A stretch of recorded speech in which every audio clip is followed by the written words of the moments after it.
Got it. So really excited this evening. This is the second of the interviews in the Genius in Your Inbox series that I've created. My genius this evening is, well, it looks like daytime for John, but it's nighttime for me, is John Patrick Morgan, JP. Thanks for being here. Good to meet you. Good to meet you, Dave. Thanks for having me. Pleasure. And it is day. It's morning here. It's 10 a.m. Oh, is it really? Okay, so it's 9 o'clock at night here. Yeah, fantastic. Cool. So I just wanted to give a bit of context to this because JP very kindly agreed to do this, but he has no real sense of what it is. We met around about 90 seconds ago.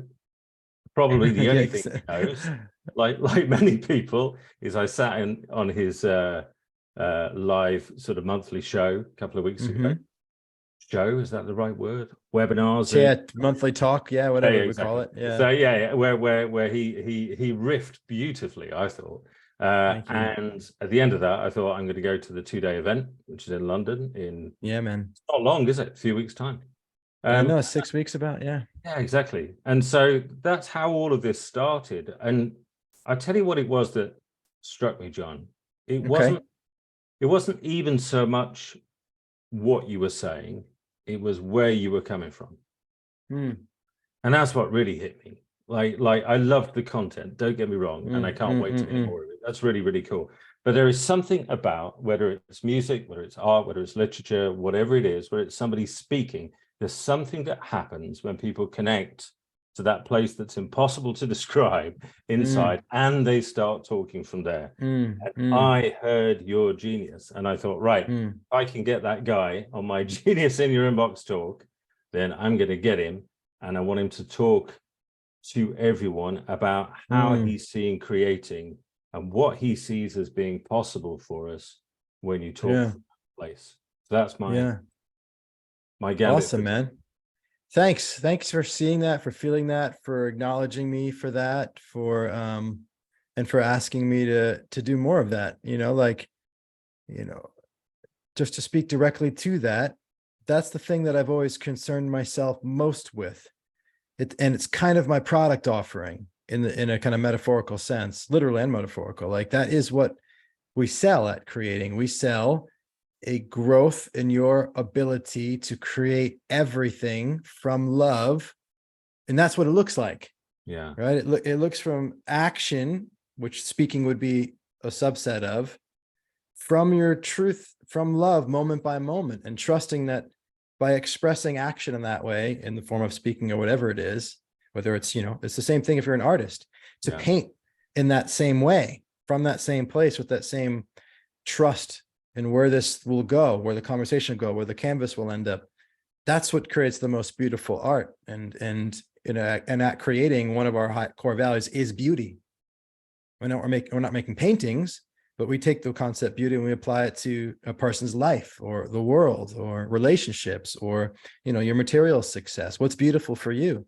We believe if you aim for that and you make expressing beauty moment by moment primary, that you'll end up there. I love that. Is there a point, if you kind of like go back in time a little bit, is there a point where you kind of remember, like a tipping point where you think, oh yeah, this is where you sort of gave yourself over, or submitted or surrendered, whichever word works for you? Can you kind of think back and think that was when you thought, yeah, I'm all into this. I really get creating from this space? I'd have to lie to tell you there is a one turning point, but the truth is, lie, then it might be fun. Well, no, maybe about something else. It's two cats out of the bag now, because the truth is, it's yes in a smaller but more frequent way, and no in the big way. But there's an important reason why it's no in a big way. So let me flesh both of these out. Like I am going through what you talk about all the time. Yeah. So I'm constantly choosing to surrender, to just trust. Like in this conversation, when you ask me that question, the thought comes up to try to come up with an answer that would, and it's like, but then, and I'm just feeling this. And so I'm just going to say that. And so I'm constantly surrendering. So it's a constant choice point and process. Yeah. And there was no big turning point in my life where I said, I'm going to stop living this way and start living that way. Not because I don't think that's appropriate and probably necessary for a lot of people, but because just the way my backstory is not that I got way off track of that from the innocence of a child and had to self-correct. My backstory is that somehow I slipped through the cracks of having that snuffed out of my natural orientation from childhood into adulthood. Somehow, even though I went to a public school, industrial education system in America, somehow I got away with like continuing to have crazy ideas, do whatever the fuck I wanted to do, and keep doing that, and then make a success out of my life financially through that. Not instead of that, not in parallel to that, but through that. And that's kind of why I'm able to help people, is because I've never given up on that childlike wonder and never believed that that could be enough to provide for me and now my family. That's amazing though, isn't it? I love that. So like, it's almost like a flame that just won't go out, isn't it? It doesn't matter how high the wind I'm sure is. it could go out, but so far it hasn't. It's gotten dim at times, but it hasn't gone out. I don't believe it. Honestly, I don't think it could. I think when you're so aware of it, when it's so rooted in your being, when it just shows up the way it does, you almost become like the gas supply for it. Yeah, simultaneously to seeing it. Do you know what I mean? It's actually, there's a truth to that, because now at 44 years old, like it would be so hard for me to sacrifice that, because I've proven to myself for 44 years I don't have to. Man, it would, but so yeah, I can see some truth in that as well. Yeah. Beautiful. I love that. And so, I mean, I think one of the things that's interesting when people hear this kind of topic is like the brain automatically goes to, well, how would I do that then? How would I surrender? And you know, what would that look like for me? And it's weighing up all the downsides and the risks, isn't it? You know, this can sound airy fairy and intangible. So can you just talk about how it's not that, how in fact it's the polar opposite, which I guess is how you would see it from a creating moment to moment point of view? Yeah, I'll talk about how it's not airy fairy, and I'll also talk about how you don't have to just develop this massive faith for a completely different way of living your life to get into it, right? So let's talk about that first, because if you've built up a lot of reference experience that sacrifice of my heart's desire is necessary in order for me to do the things that need to do to pay the bills, to take care of the other things that are important to me, then you've taught yourself that the way to be in the world is through a trade of personal fulfillment for the sacrifice. And so there's a lot of neural conditioning and worldview that's habituated to that. So the idea that you could do life completely differently is existentially threatening. It is literally a death of the self. I'll use it a parallel, like if a family member who was an ER doctor, very, very pro-vaccine, very strict Western medicine, only saw the world one way, and through the pandemic, he felt he had been lied to by one of the pharmaceutical companies about the risks. He had a number of friends in the medical world that had vaccine injuries, gave them to his kids, and he regretted the decision. And that was like a massive existentially challenging issue for that person, because he had so much faith in that world. Now, it doesn't mean it's like, you know, it's super anti-vax and all vaccines are bad. Now, my point is that when you invest like over a decade of your life studying and wedding yourself to this, you know, medical industry, and then you feel that you got duped, like that's really emotionally difficult thing, because your whole ground is shooken.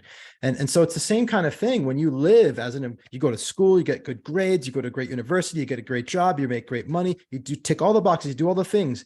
The idea that you didn't have to do that is threatening. Yeah. It's scary. It's painful. And so when you see counterexamples, you are going to come up with stories that diminish that. You're going to come up with judgments that make that not real. And so I think it's important first to realize that our unconscious, subconscious mind is going to do everything in its power to validate our story of existence. Right. And so that's the first thing, is realize how there's a meta narrative that's blocking you from even accepting that there's other possible ways of living and being in the world. And then the next step too, then isn't just like a whole 180 or a huge shift. It's like, don't just have faith or believe, like just start experimenting. Yeah. And you don't have to apply, you don't have to like quit your job and shift your whole career. You could pick one domain of your life. Like maybe it's in your family, or maybe it's a hobby, or maybe it's just one little area. But what if I started doing only what I loved in this domain, or certain days of the week, or certain times of the day? What if at my job, I decided what tasks I'm going to do based on what I would love to do first, just for an hour, for the first hour of every day, for example. So you shrink this thing into like you create these like experimental boxes in time and space and context, and you start to experiment with it. And then you'll discover that when you're completely free and you can trust your intuition and your heart in doing what you love, there's paradoxically like an efficacy that shows up that's way higher. There's paradoxically a creativity, a genius, to use your word, that shows up that has a profound capacity to solve problems. I mean, there's like those classic quotes, I don't have one in my mind, but from Einstein about like, you know, it's like when you just sit there and use your imagination or play, that like, boom, suddenly equals MC squared pops into your head or something. Yeah. Like it's a real thing. It's a real thing. That's just amazing, isn't it? I love it. It really struck me when you said the word trade, actually. You know, like over here, people talk about learning a trade, and I'd never really thought of it in that context of like a trade-off. Almost. You can learn a trade and you'll get some predictable income from it or something like that. But the trade-off is that kind of potential denial of this. And I think that's one of the things that is so tough. I think, you know, when you start to talk to people about this kind of stuff, there's something in them, maybe it's that pilot light like we were talking about before, that hears this, that feels it. And then you've got that like wrestle, haven't you, inside between your conditioning, you know, the self, the learned behavior and everything, and then this like huge burning power of what could be possible to create if you could kind of begin to choose, do what you say, you know, just like take a tiny area, say, well, what if I just did what I love in this area? You know, I made some choices recently were just seemed really, really radical, and in the area of eating, actually, and health and fitness. And they make so much sense day by day. So much sense. It's such a joy to explore. That's brilliant. Amazing. Yeah. Fantastic. Yeah, it changes the context when you start living from that place, and you can't possibly imagine what opportunities will open up, what insights. I mean, who you are changes, and then people experience you differently, and they say different things, they respond in different ways, they introduce you to different people, they bring up different topics of conversation. It's like an off-ramp, and suddenly you're on a different motorway. That's amazing. And I think it's so important, isn't it, to draw out that, like you said, then you can't imagine it. Now for like the contracted who we think we are, the self, that's a terrifying idea, isn't it? Because the self is all about control and predictability and living within boundaries that it understands. So to suddenly hit this idea that, you know, well, you just can't imagine from where you're standing what it could be like, that's so threatening. Yeah, I mean, we can expand our capacity for imagination to create greater sense of possibility, but we have to at the same time accept that we have no idea where it's going to end up. Like, you know, the whole technology thing. If you go back, you know, 30 years and today, we have flying cars, and we're talking on phones that have wires. You know, it's like, that wasn't it. The cars don't fly, but our phones are fit in our wrist. You know, it's like it's just going to be different. It's going to be different. Like, who knows? I do want to in see 5 the flying years. car, though. I do want to own a flying car. We're getting closer. They have those like drone amazing. style things now that are like solo flight things. Yeah, no, that would be brilliant. That would be brilliant. Fantastic. So tell me a bit about London, what you guys are up to when you're coming over here. Well, I started my business in London. I don't know if you knew that. Did you know that? No, I didn't. No. Yeah, I lived in London for 7 years, and I met my wife there, and we got married. I started coaching. Actually started off public speaking and doing like workshops before I was coaching in London. I used to do weekly meetups at Pitcher and Piano in Holborn. Holy shit. And I forgot that, because that's where I started, and that's where our event is in London. It's at Holborn. That's really interesting. It's full circle, that's synchronistically without thinking about it. So yeah. And then and I started doing public talks and things, and it was really all around how to find your passion, how to do what you love. And then I started helping people one-to-one, and that became my full-time business. I had a web media company prior to that, and that's how I came to the UK as an entrepreneur. Prior to that, I had a real estate business, and prior to that, I studied physics and math at university. And so that's the short backstory. But so I started coaching in London, and for years I would just work with people in person and do public talks in person. And then I knew that one day I'd probably leave London, just because I wanted to live other places. So I started sharing online the videos from my public talks and making little videos about what I help people in conversation with, and I grew a community around the world. And then after my wife and I got married, a year later, we picked up and moved to California, and we had 2 boys there. And then 6 years later or so, we moved here to Malibu. It's not Malibu, sorry, Maui. I was just in Malibu, Maui, Hawaii, out in the middle of the Pacific. So we've been here in a couple of years. And so that leads me back to London, which is since the pandemic, we haven't been back to see my wife's family in 3 years. And we haven't been back to do an event for my community for 5 years. Wow. So over the past 5 years, I still have a lot of community in London, a lot of referrals and clients through other clients since I started there. And so there's, hundreds, probably thousands of people that follow my work that live in the UK, live in London, that have never experienced me in person. And I do good work online on the internet, but I'm like a physical embodied human being. Like being in the room with me is different than being on the internet. And I really thrive on in-person experience. And so we're living on a farm in the middle of nowhere right now. So for me to come back to London is an opportunity. I read one of your things about, come out and work on the farm or whatever. People do that. People do that one at a time. We've got a little guest house. It's I call it the Mr. Miyagi experience. So like, amazing. I used to love that movie. So, we do some coaching, they work on the farm, and that's really great. And sometimes people pay a little bit of money and just come out for a couple of nights, and we give them food and get them to and from the airport. But yeah, but being in a room with people, with a group of people, and being able to really take them on the ride. So what we're doing in London over 2 days is really helping them to really understand the core principles of what you asked me about, which is like, how do you just live your dreams? I know it sounds cliche, right? And there are people talking about it that like it's justifiable to call it cliche and to call it woo and to not have a groundedness to it. But where I come from on that story, like I didn't start off wanting to do this, by the way. I didn't mention this in my talk, but somebody who knew me in London said, man, could you do like a talk on how to find your passion? Because you just live with so much passion. You just you're just living your dreams. And I was like, yeah, that's what I've always done. Yeah. And so for me, to helping people live their dreams has been a response to people asking me to help them to do that, from people seeing that I've always done that. Yeah. I mean, we didn't go through my backstory, but it's like, since I was a kid, I have a dream and I go and do it. I have a dream and I go and do it. Repeat, repeat, repeat. And I study physics and I have a kind of analytical mind. So not only have I been doing that, but I have a conscious awareness of it and an interest into how I've been doing that. Yeah. And so when I tell you that I can help you to live your dream, I literally mean, first of all, I'm going to help you to dream, because most people forgot how to.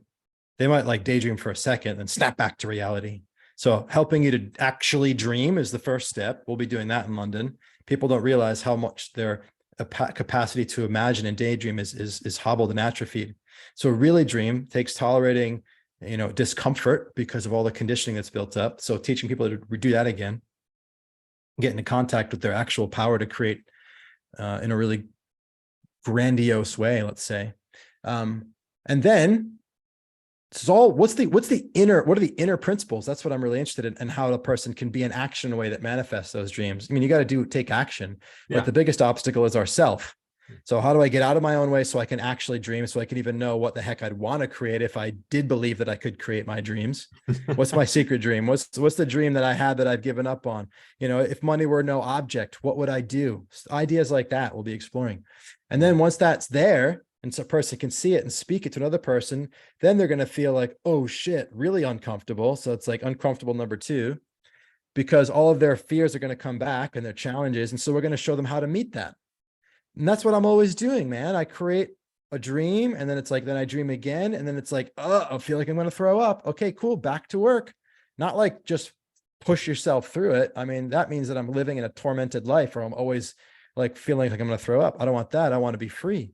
And so I dream, and then I do the work inside myself through dialogue with myself, with others, through journaling, through meditation, that help me to feel free. And suddenly I feel capable again. And I get in touch with who I am that's able to create that dream, because the only reason I dreamed it is because there's part of me that knows I could do it.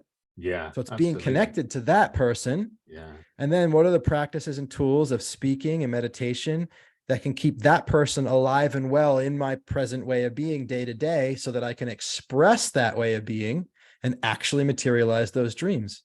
So we'll be teaching over the 2 days the process to dream big, and to liberate yourself from your fears, to get in touch with the person that can create those dreams and to maintain and sustain that way of being that person on a daily basis so you can take the actions that will make it happen. That's the summary. That's what we'll be doing. If I hadn't bought a ticket, I'd buy one now. I would. You'd buy one now. Awesome. Buy another one. I'm just kidding. I'd try and negotiate an even bigger discount than the early bird, and I'd be off right Sweet. now. Book it. Yeah, man. But I got Cool. one already, so it doesn't matter. You do. Thank you. That's brilliant. That's amazing.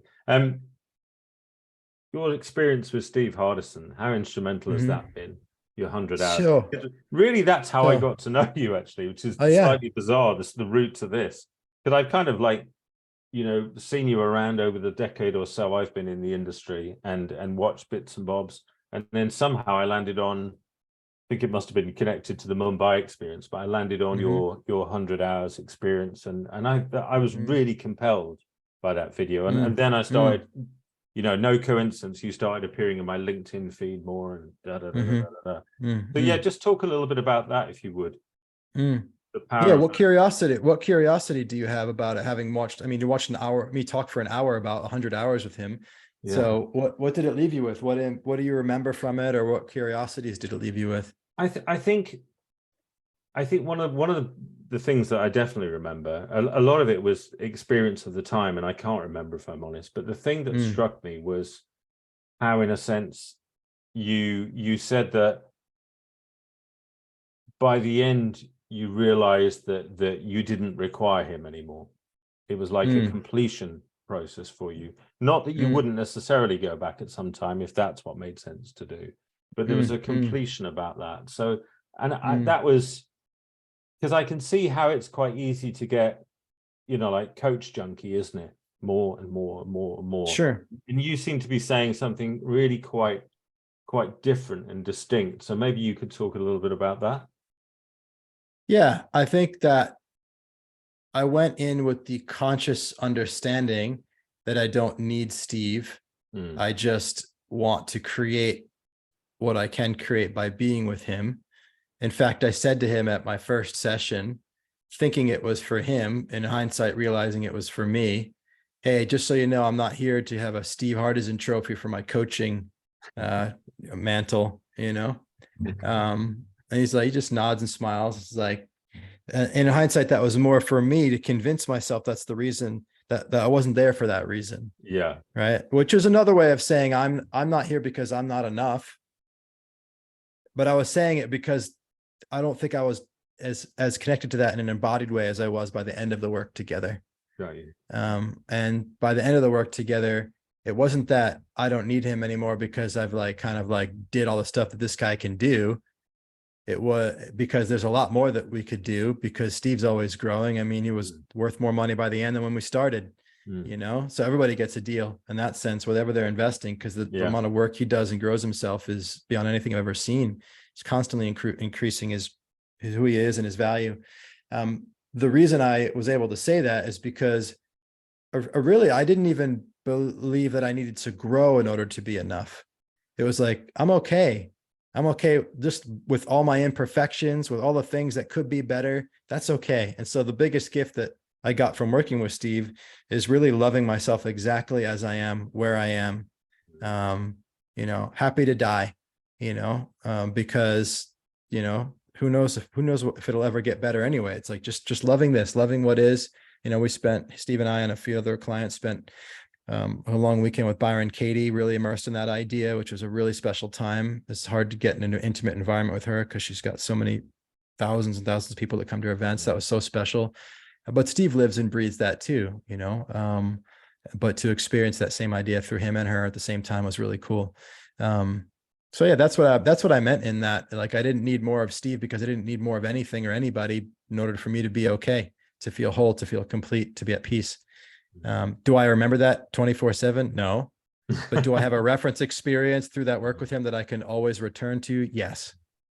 But I mean, I guess you don't really need to remember it all the time, do you? Being honest. No, you don't need to, or else that would be kind of a contradiction, wouldn't it? Yeah. Exactly. I need to remember all the time that I don't need to remember anything I'm all the okay. time. I need to remember I'm okay. Yeah. Oh, that's wonderful. That's brilliant. Excellent. I love this time. Thank you so much. It's just You're welcome. really, really brilliant. You're welcome, Dave. Thanks for having me on. No, it's a pleasure. Can't wait to see you in London. Yeah, And, likewise. I'm going to put this video out this weekend in my newsletter, and I know you're doing Cool. an early bird, aren't you, till the weekend, till Sunday? Yeah, it ends on Sunday, the early bird price, but please, yeah, so please share the link with Yeah, I everybody. will. And if anybody would like to join us in London, I'd love to meet them. Brilliant. Thank you, John. Really kind. Thanks, Dave. All right, much love, my friend. Cheers.